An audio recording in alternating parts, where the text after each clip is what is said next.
बोल मेरे गणेश भगवान की जय। आज पुत्रदा एकादशी का व्रत की विधि।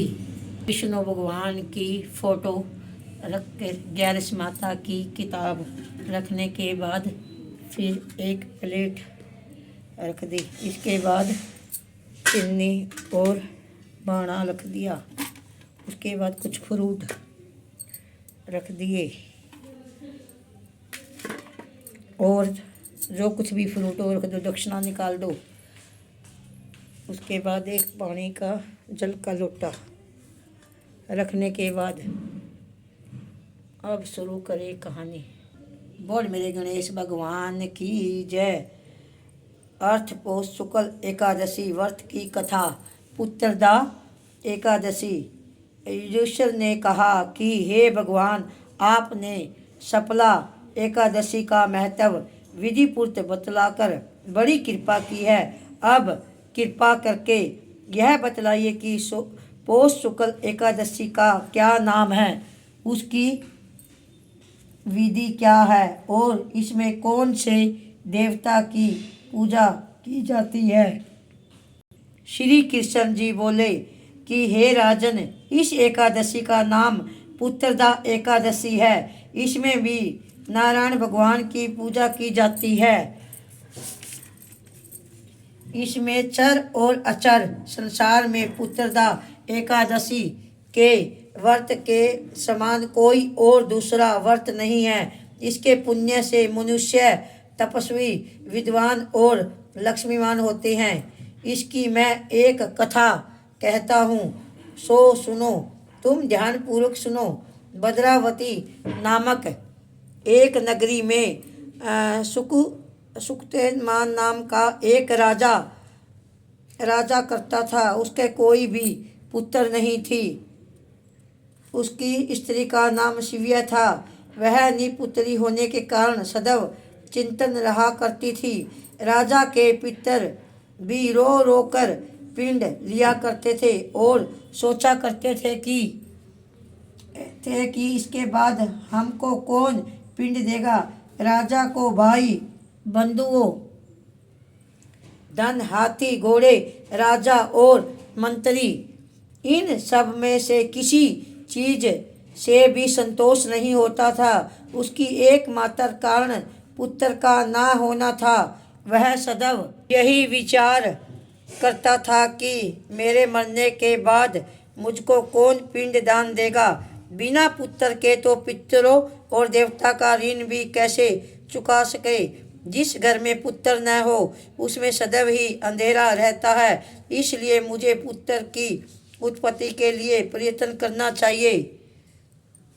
जिस मनुष्य के पुत्र का मुख देखा है वह धन्य है। उसको इस लोक में यश और परलोक में शांति मिलती है, अर्थात उसके दोनों लोग सुधर जाते हैं। पूर्व जन्म के कर्म से ही इस जन्म में पुत्र, धन आदि प्राप्त होते हैं।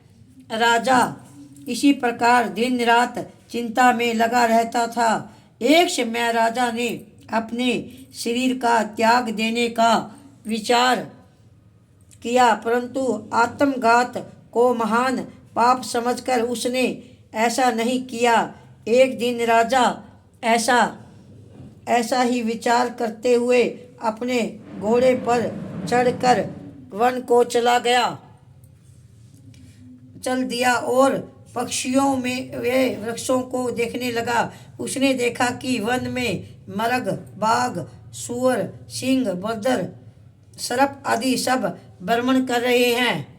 हाथी अपने बच्चों और हाथनी के बीच में घूम रहा है। इस वन में कहीं तो गिद्दड़ अपने कंकर केश स्वर से बोल रहे हैं, कहीं उल्लू ध्वनि कर रहे हैं। वन के दृश्य को देखकर राजा सोच विचार में लग गया। इसी प्रकार उसको 2 पहर बीत गए। वह सोचने लगा कि मैंने कई यज्ञ किए, ब्राह्मणों को स्वादिष्ट भोजन से तृप्त कराया, फिर भी मुझको यह दुख क्यों प्राप्त हुआ है। राजा प्यास के मारे अंकित दुखी हो गया और पानी की तलाश में इधर उधर फिरने लगा। थोड़ी दूर पर राजा ने एक सरोवर देखा। उस सरोवर में कमल खिल रहे थे तथा ग्यारस तथा सारस मगरमच्छ आदि विहार कर रहे थे। उसी सरोवर के चारों तरफ मुनियों के आश्रम बने हुए थे। उस समय राजा के दाहिने अंग फड़कने लगा। राजा शुभ सुकन समझकर घोड़े पर उतरकर मुनियों को दंडवत करके उनके सामने बैठ गया। राजा को देखकर मुनियों ने कहा कि हे राजन, हम तुमसे अत्यंत प्रसन्न हैं। तुम्हारी क्या इच्छा है सो कहो। राजा ने उनसे पूछा कि महाराज, आप कौन हो और किस लिए यहाँ आए हो, सो कहिए। मुनि बोला कि हे राजन, आज संतान देने वाली पुत्रदा एकादशी है। हम लोग विश्वदेव है और इसके सरोवर पर स्नान करने के लिए आए हैं। इस पर राजा कहने लगा कि महाराज, मेरे भी कोई संतान नहीं है। यदि आप मुझे पर प्रसन्न है तो एक पुत्र का वरदान दीजिए। मुनि बोला कि हे राजन, आज पुत्रदा एकादशी है, आप इसका व्रत करें। भगवान की कृपा से अवश्य ही आपके पुत्र होगा। मुनि के वचनों को अनुसार राजा ने उस दिन एकादशी का व्रत किया और द्वादशी को उसकी पारण किया। इसके पश्चात मुनियों को प्रणाम करके राजा अपने महल में वापस आ गया। कुछ समय के बाद रानी का गर्भ धारण किया और 9 महीने के पश्चात उसके एक पुत्र हुआ। वह राजकुमार अत्यंत शूरवीर, धनवान, यशस्वी और प्रजापालक हुआ। श्री कृष्ण भगवान बोले, हे राजन, पुत्र की प्राप्ति के लिए पुत्रदा एकादशी का व्रत करना चाहिए। जो मनुष्य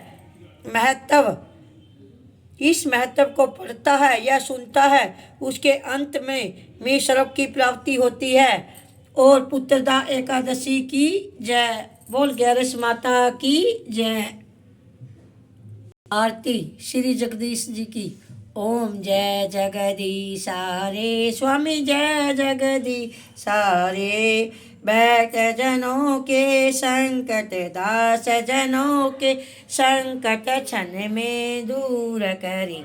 ओम जय जगदीश रे। जो जावे फल पावे, दुख विन से मन का। स्वामी दुख विन से मन का। सुख संपत्ति घरि आवे, सुख आनंद घरि आवे।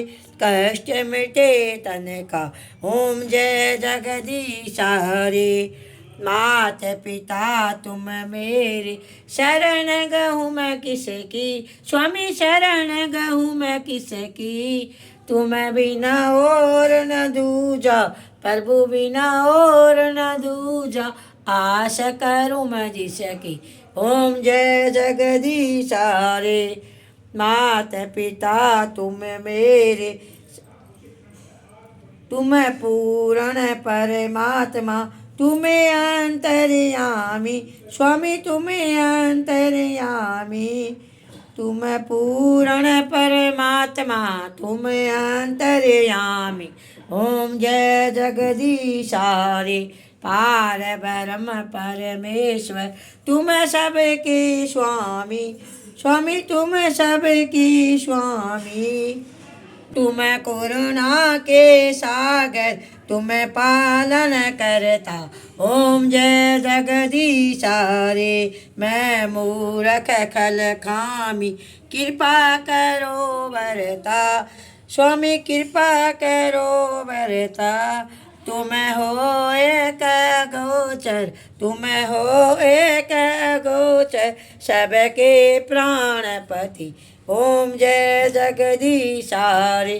किस विध मिलूं दया मैं तुमको कुमति। स्वामी तुमको मैं कुमति।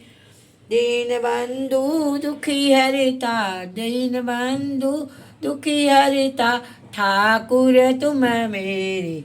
ओम जय जगदीश हरे। अपने हाथ उठाओ, द्वार पड़ा मैं तेरे, स्वामी द्वार पड़ा मैं तेरे। विषय विकार मिटाओ, विषय विकार मिटाओ, पाप हरो देवा। ओम जय जगदीश हरे। श्रद्धा भक्ति बढ़ाओ, श्रद्धा प्रेम बढ़ाओ, संतन की सेवा। ओम जय जगदीश हरे। तन मन धन सब कुछ है तेरा, स्वामी सब कुछ है तेरा।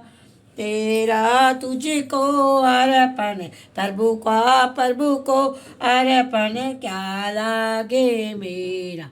ओम जय जगदीश हरे। ओम जय जगदीश हरे। स्वामी जय जगदीश हरे। भक्त जनों के संकट, दास जनों के संकट, मुरली वाला दूर करे।